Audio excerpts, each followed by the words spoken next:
Hey everyone, there's been a lot of talk in the cybersecurity industry recently about mitigating vendor failures or preventing yourself from feeling the pain of a third-party vendor outage.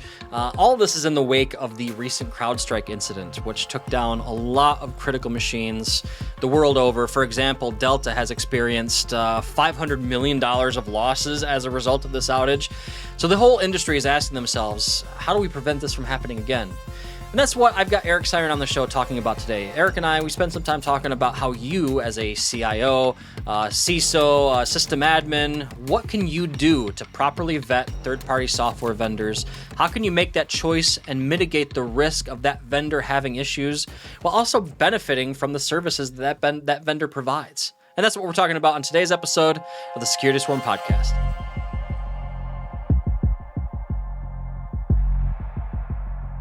Hey everyone, welcome back for another episode of the Security Swarm Podcast, the podcast that brings you the knowledge and insight straight from the security lab here at Hornet Security. As always, I'm your host, Andy Serwich, and I've got probably a familiar face on the line today. I've got Eric Siron. How's it going, Eric? I'm good, Andy. How are you doing? Doing good. Hey, we've got, I start every episode lately with these words. It's been interesting in the cybersecurity space lately, and I guess before we get into our main topic, I always kind of roll past introductions really quickly. But for those people who may not know who you are, can you give us a quick introduction to yourself, my friend? Sure. Hi, I'm Eric Siron. I am a Microsoft MVP in the Cloud and Data Center Management category. I work typically with healthcare organizations. I have had history with small and medium businesses going back a couple decades now. And I prefer to work with the smaller businesses when I can because I feel like they have the roughest time with things. That is an understatement. They sure do seem to have the roughest time. We may have to do an episode specifically on that, right? The unique challenges posed, especially in terms of security for small businesses.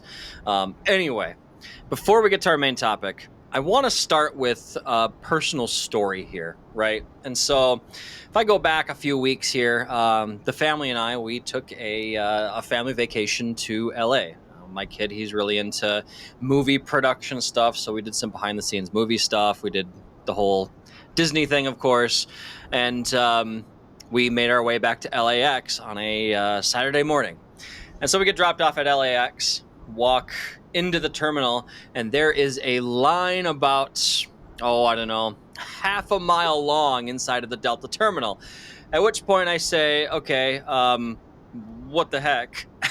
I look at my phone, and it is then I become aware of the CrowdStrike issue that was plaguing many businesses throughout the world. I just one of those.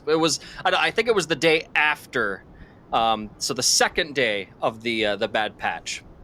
And so I had basically switched off from social media for like a whole week. So I had no idea this was going on. And thankfully, folks on the show know I live in Michigan. We were able to get from LA at least to the Midwest. And then once we got to the Midwest, my flight was canceled with no end in sight. Tried to get a rental car. There were no rental cars available. Within 100 miles of the airport, thankfully I had family members that were close enough that could come get us and take us home. Anyway, that is kind of where my mindset was with this particular episode. And I think you know where I'm going here, Eric, right?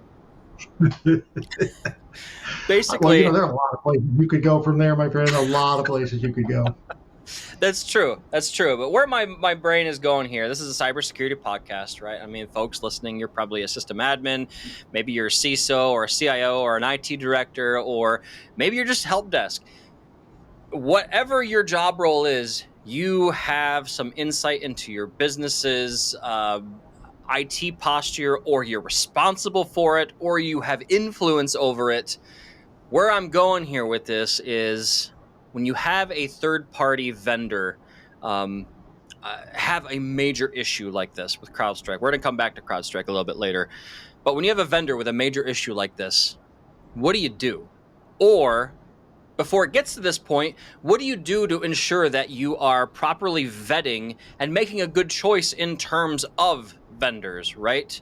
And so I'm not looking at security vendors specifically in this episode, but I'm looking at this more from the standpoint of when we talk about cybersecurity and security of the businesses we're responsible for, it's not always just about software, and it's not always about keeping threat actors out or keeping an eye on insider threats. Sometimes it comes down to mitigating risk, right? Mitigating risk is part of the job as well. And so by doing some due diligence up front, you can mitigate some potential risk. Now, the other thing I want to preface this episode with is, we're not just going to rag on CrowdStrike. I don't want to do that. That's not what this episode is about. But I think it's a cautionary tale for what I'm talking about, right? And so, Eric, I think you and I have both been in positions where we've had to be responsible for choosing third-party software applications for, the infrastructure that we are responsible for. So I guess where I think I want to start with this is on the vetting side of the conversation. I've identified a need within my organization. I have to go out and procure software of some sort.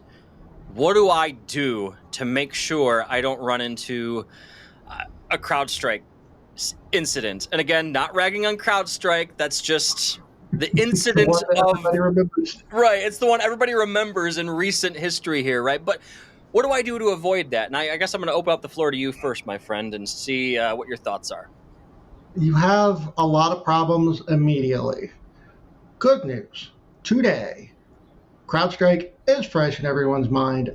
All of the vendors, including CrowdStrike right now, are rushing to say, how can we ensure we never do that? Right. So I think we'll probably get through probably a month or two before we have some. Yeah, that brings up a good point. I don't mean to interrupt, but that brings up a good point really quick, and that is vendors asking themselves, how do we make sure we never do this again? And I want to point out that even Microsoft themselves has claimed to, they've got some action items in the works to help shine a little bit more of a spotlight on vendors that have kernel level access, which is what the case was in this CrowdStrike situation. Anyway, sorry, continue. No, you're fine. A huge part of the problem has, and if you want to talk it, let's just pull the scope back off of tech and go to business in general. When you're a brand new startup, you can take risks, and that means you can bring in the best in the industry. You can come up with new, innovative things, okay? And then you become more dominant. You rise up in the ranks, and you can take fewer risks because now you have something to lose, okay?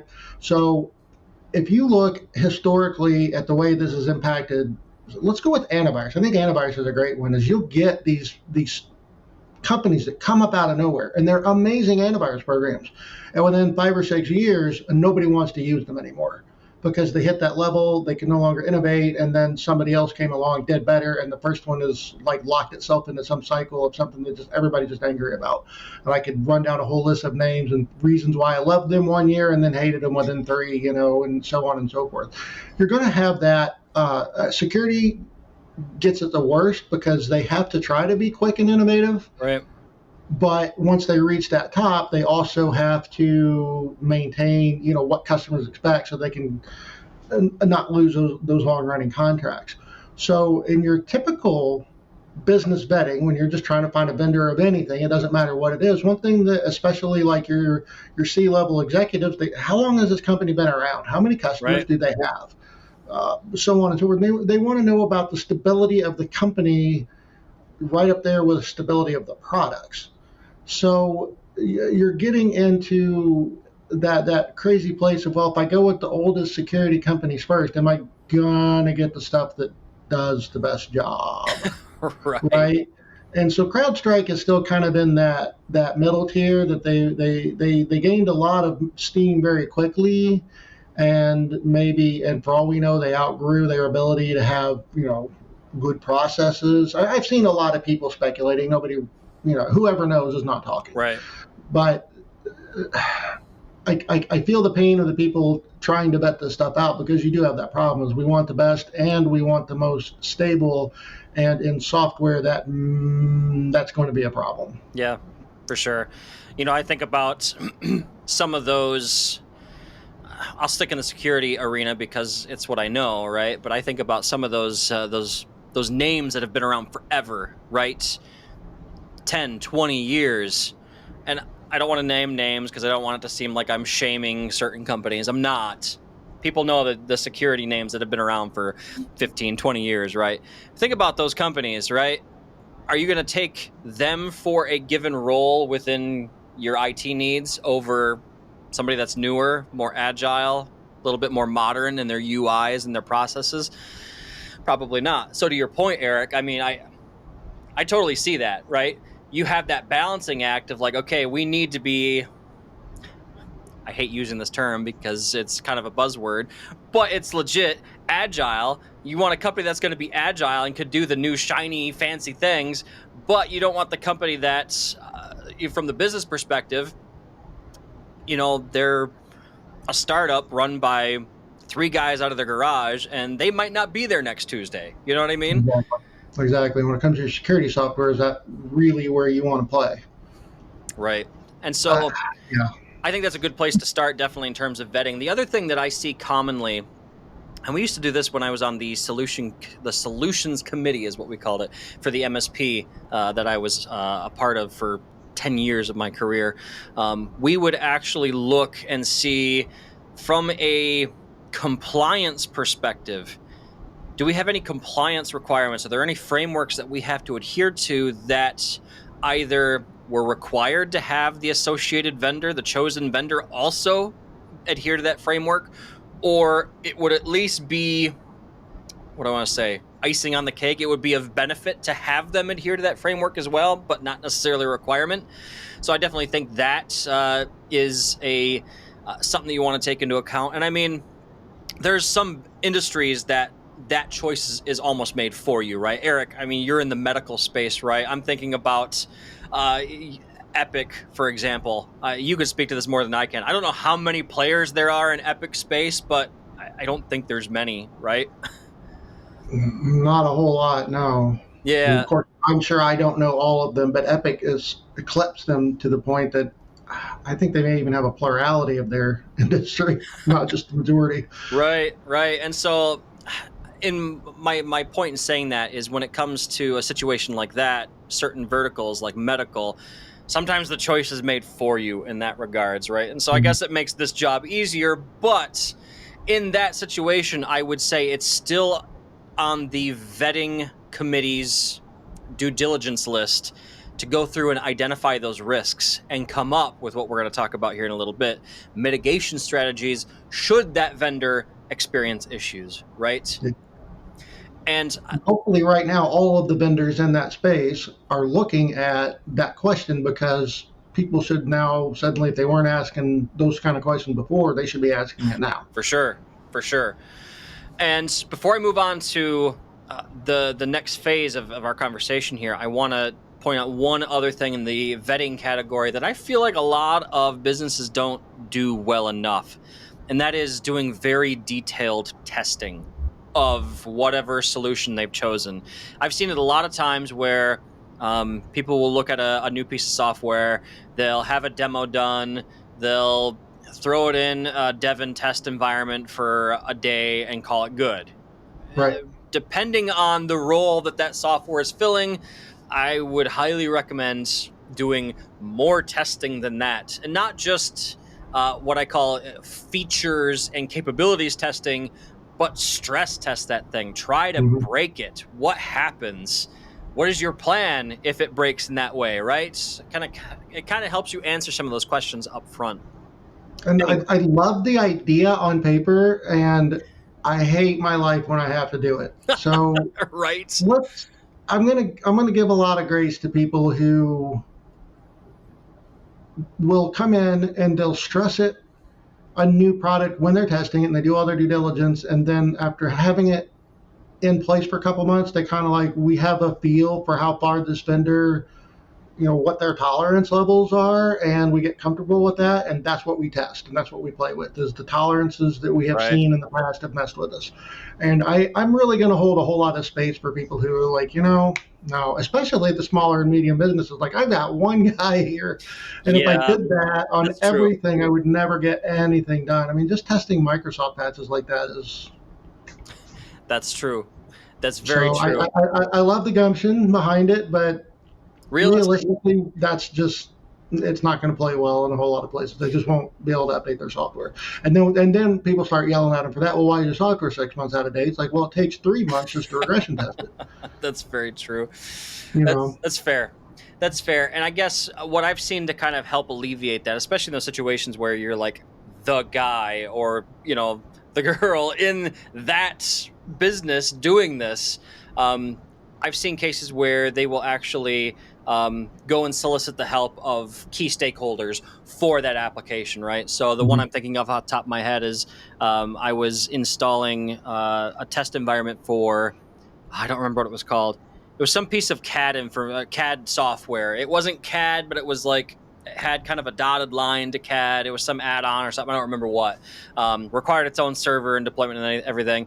From what I could see, it was working fine. And from an administrative point of view, I was testing it and stuff. But I went to the engineering team. I'm like, hey, guys, here you go. Break it, try and break it. Do whatever, try to get it to do things that maybe it shouldn't do. Test it, basically, is what I was telling them, right? And so that can help. But to your point, yeah, when you've got limited IT resources, it's not always realistic. And, at least try to do it as much as you can, I guess, is where we're at, right?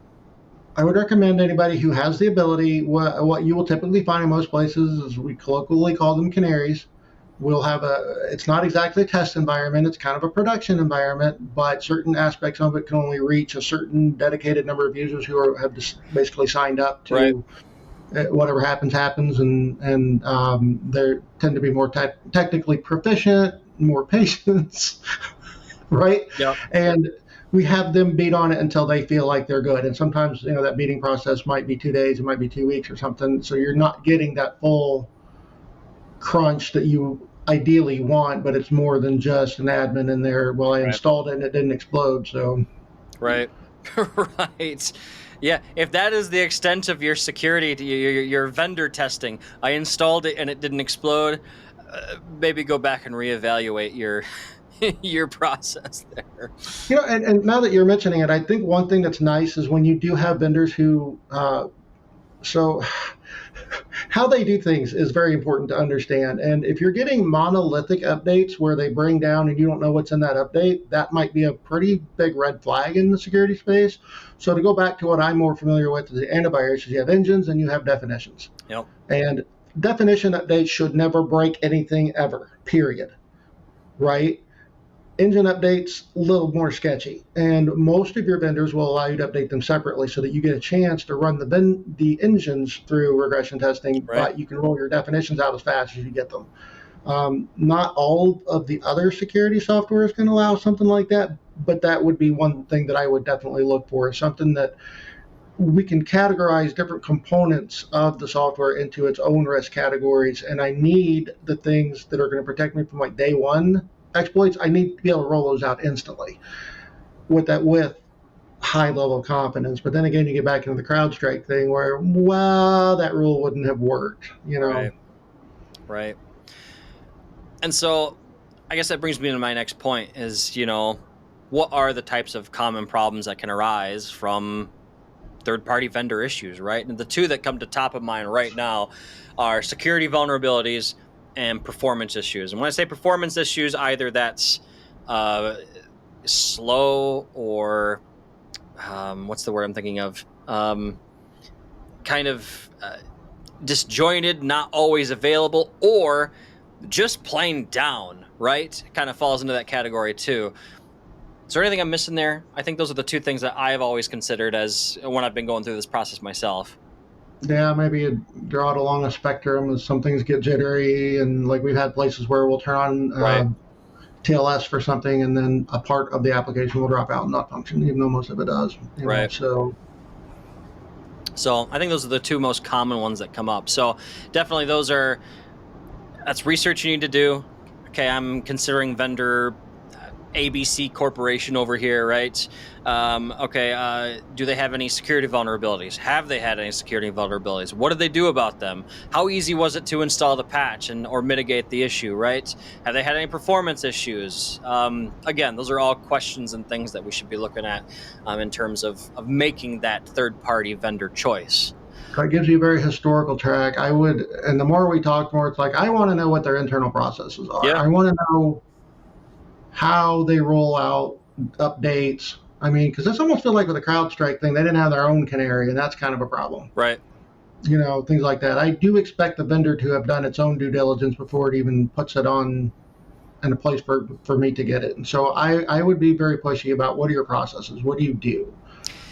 And I think that is an excellent segue into diving a little bit more into the CrowdStrike situation here. What are your processes? How do you handle things? And again, I want to be careful here. I'm not ragging on CrowdStrike. Again, just using them as an academic example of what we're talking about today, right? And I've heard a number of different things in the news and various podcasts about, quote unquote, what happened, right? Mm-hmm. From my understanding is there were a couple of things at the dev test level that occurred that allowed this buggy patch to go out.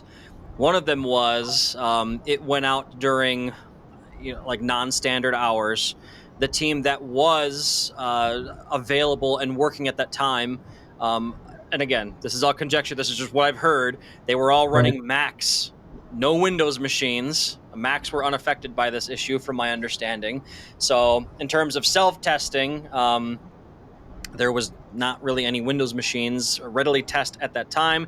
The official word from CrowdStrike themselves in their disclosure is that there was a bug in their dev test application that looks at the code for irregularities and things like that.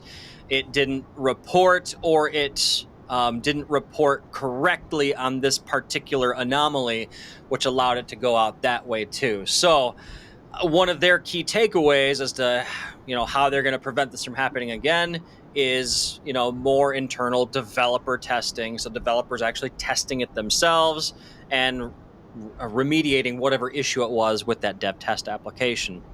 And so to your point, Eric, wondering and asking the question like, hey, what are your processes? If this is an application you are choosing that has the ability to take down your business, those are questions I for sure would be asking, is like, okay, what is your outage rate? What do you do in an outage? What's your process for handling an outage? What's your process for handling updates? What's your process for disclosing security vulnerabilities, right? All of those nitty-gritty, lovely questions, right? Yeah. So as someone choosing software, I mostly want to know, what are you doing to ensure that I am not hit with your bugs? Your bugs should not make it into my environment. Right. As much as we love to make jokes and laugh about how many companies have decided, well, what do we need testers for when we have so many customers?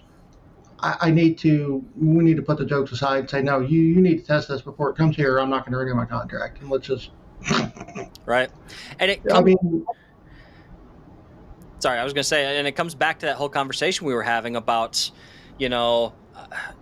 being innovative versus, that company that can't take those risks. And it applies to the patching process. And I think cybersecurity products specifically, because there's always this race, right? Either a vulnerability is discovered or a new risk or an exploit, whatever.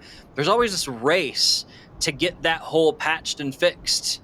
But at the same time, you don't want to do it so quickly that you end up breaking your application. Exactly. You've got to look at it just the same way you would as a public health thing. And so when you as an individual are looking at let's say there's a breakout of a disease, what you're curious about is, how likely am I to get it? How likely is it to kill me and the people I care about? They're on the public health side of it, where we can't really concern ourselves with the individuals because there's just simply not enough capacity to do that. We have to worry about this global, how quickly does it spread? How many people is it impacting? How many people, we have to look at percentages and numbers. So when you're looking at some new thing that's just hit, If it's spreading like wildfire, that is really where you have to turn up the heat. You're like, okay, this is bad, but it's hit 10 people so far. Take a beat. Right. You can't undo those 10 people. And we're not writing them off. That's not we're not saying they're not important. They are important, but we can no longer help the 10 people who are hit by this. So if it's not jumping to number 11 very fast, take a beat and do it right. Yeah.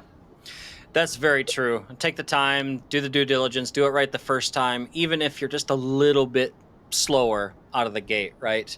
Yeah. I mean, if you remember during the Spectre and whatnot, when those came out, that takes we me all back. took performance hits when the mitigations came out. We took that. We had to, and we lived with it, and we're okay. We're still here. Yep. I remember that. I remember the doom and gloom, and it was fire and brimstone, and the sky was falling. It was like, oh my God, we're going to take a... Well, I don't remember what it was now. Wasn't it something like a 30% performance hit, if I remember correctly? It was huge. And I will tell you that the Epic, especially when they went around and they retested after, we're seeing hits. You're gonna some of you are gonna have to make changes in the way you deploy things in order to cope with it. So yeah, it was there. Yeah. It was there, but we survived. We got through that, and nobody was like, let's get this patch out immediately, because as scary as it is, it also took a significant amount of effort to exploit. It wasn't. So in the terms of public health, again, it wasn't killing very many people. Right. And so we're sad about the people that died. Nothing is ever going to make that better. But knowing that we can't help them, we're not going to rush into something that's just not hurting that many people overall. Right. And I'm glad you brought up Spectre and Meltdown, because I haven't thought about that for many years now. But it's kind of an interesting juxtaposition with this CrowdStrike incident, right? So if I go back to Spectre and Meltdown, I remember that it was very well communicated what the vulnerability was, why it was a vulnerability, what chips were affected. It was communicated for weeks. Then here's the patch method. Here's what you have to do. Everybody went and did their thing. Here's what the expected performance hit is. It was, I feel like, and maybe this is just my memory, but I feel like it was a very smooth patching process. It felt low risk. We were solving a serious issue because we were given the tools to block the updates while we were able to go through our systems. Yep. Exactly. And again, they trusted us to say, hey, here's what the risks are. So we're like, all right, well, let's build all these walls around. And basically, if we don't have any malicious code running on our boxes, then we're not going to lose anything. So tighten the screws for a little while we go in and get the mitigations in place, and then roll them out at our comfort level versus patch now. Right. Very true. Very true. I'm glad you brought that up. Like I said, I haven't thought about that one for a while, but it's an interesting contrast with what we recently experienced. So, and and if you really think about it, that had a whole lot more people potentially. That was much more disastrous than if we had just not put that CrowdStrike patch in place in the first place. Whatever they were trying to solve, the cure was much worse than the disease. Right. Unfortunately. And this is really what it is. That's what it's about. Is if you're causing more problems than just doing nothing, then right. Definitely. That's your first thing, is do no harm. Do no harm. That's right. Make them all come live in the medical space. I know that's a medical thing, but I think that applies to IT as well, right? Like, do no harm. I think that's a good mantra to have. Yeah. So and we can always, no matter what happens, someone's going to yell at you. Right. You didn't do this, you didn't do that, you did something wrong, whatever. But we have to remember the villains are the bad guys. The villains are the people who are creating these exploits in the first place. Yes. They're the bad guys. Yes. So sure. We need to do our best and not join their ranks because the bad guy doesn't care if he puts out a bad hack. Brought your computer down, not my problem. Right. We can't be them. Right. Yes, very true.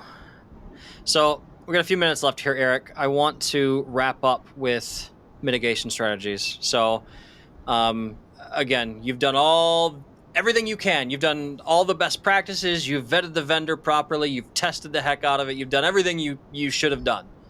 And something happens that takes down your business or heavily impacts your business because you chose a certain vendor. What do you do, right? What are your mitigation strategies? And so for me, I think the first thing is, and some vendors are better at this than others, you need to have an open line of communication with the vendor, right? Mhm. Either through your account manager, or hopefully they at least have some sort of informational portal that, is updated on the regular, that tells you what happened, what the resolution is, what the expected time is. That communication needs to be happening first. Yes. Then I would say, if applicable, once you have the information, if applicable, maybe you should think about notifying your customers if your customers are being impacted, right? Because the last thing you want your customers to think is like, okay, well, this is an issue with you. And I guess arguably it is an issue with you because of the software vendor you chose, but hopefully they'll give you a little bit of grace and understanding that it's your software, your third party software vendor, and not you, their business, right? Their service provider, whatever, right? Whatever business you're providing. And then I think the other thing you have to think of is contingency plans. And we talked about this a little bit in terms of the testing phase of the process, right? What do you do when that third party vendor does go down? And I know it's easier to come up with a contingency plan depending on what the service is. I mean, it's easier to come up with a contingency plan for backup software, right? That runs once a night or twice a day than it is to come up with a contingency plan for Epic. Right? I'm sure you guys have all kinds of contingency plans for when Epic is down, Eric, right? But I can't imagine those were easy to come up with, is my point. So If you're lucky and the vendor helps you with it, because sometimes the vendor will say, you know what, we know that we don't have 100% uptime. Here's what we're going to do. Here's our guidelines. That right there is a huge green flag to me, is them just saying, you know what, things happen. We know that. So here's what we're going to do to help you in advance of. That means they've thought about it, and, right. and they're realistic. Right. So yeah, sometimes you really get lucky. I would say if I were betting a company and they walked in with here's our downtime plan, nice. Take care of that work for you, basically. Yeah, or at least get you, 90% of the way, or, whatever. I mean, obviously, like with an Epic sort of a thing, then they're like, okay, here's our plan, but then you also have to come up with your own downtime procedures that make sense. So it really does depend on the scope of whatever it's fixing.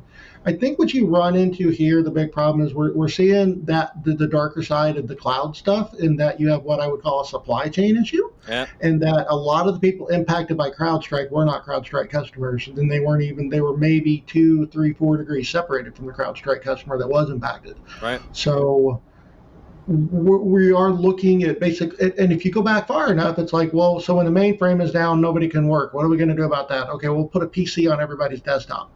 Okay. Yep. And then like, oh, but that, and then we wound up back in like a pseudo mainframe, and we keep on this rubber band. Sure do. Problem. Well, it's easier when everything is centralized, but also problems go further. Yeah. When everything is centralized, and that's kind of what it is. And I do think, as you're talking about vetting things, there's going to be somewhere along the way where you just don't know, and you don't have any power, and you don't have any control, and it could change without your knowledge. Yep, that's true.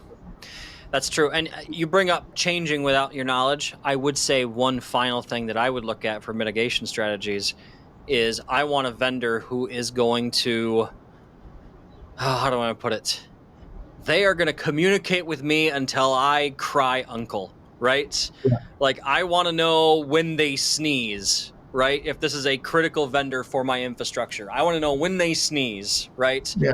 That way, if there's some action I need to take or some further mitigation for a potential outage, I can make that choice as the customer, right? Which comes back to your process question. What do you do? What do you as the vendor do when? Yep. What are your processes? And so 90% of you at the client level, your mitigation is going to depend greatly on the vendor processes. Yep. And because it's almost like the only thing I can say guaranteed across the board is you should not have a knee-jerk, well, I'm just never going to use this product again, and then rip it out. Probably not, understandable response, but probably not going to work for you long term. Yep, and other than that, after that, it almost immediately begins to be like, well, it depends on the situation and the vendor and the problem and the nature. And it's hard to come up with a really great answer to how are we going to mitigate problems with this vendor. It really is. Yeah, it is. I would argue that the first step, though, is to at least start asking the question, right? If you're thinking about it, you're already doing the correct first thing, right? So Yeah, yes. Assume failure and then be happy when it doesn't happen. Yep. Is just kind of a good rule for all of us. That's very true. So, well, Eric, I know we're about out of time. I want to thank you for spending some time with us today. As always, I'm sure we will be having you on for another episode here. I think I have another monthly threat report episode coming up for you here soon, my friend. So I'll have to have you back for that All right. one for sure. So, and those of you watching, thanks for spending some time with us today. If you found value in today's episode, be sure to smash that like and subscribe button, as they say. I keep telling myself I'm not going to say that, but I do every episode. So, anyway, with that said, we are available out on the YouTubes and all the major podcasting platforms, or you can also find us out at hornetsecurity.com. We have the episodes posted there as well. Chances are, wherever you consume your content, you can find us. Again, thanks for spending some time with us. Stay safe out there, and we'll catch you again next week for another episode of the Security Swarm podcast. Have a good one.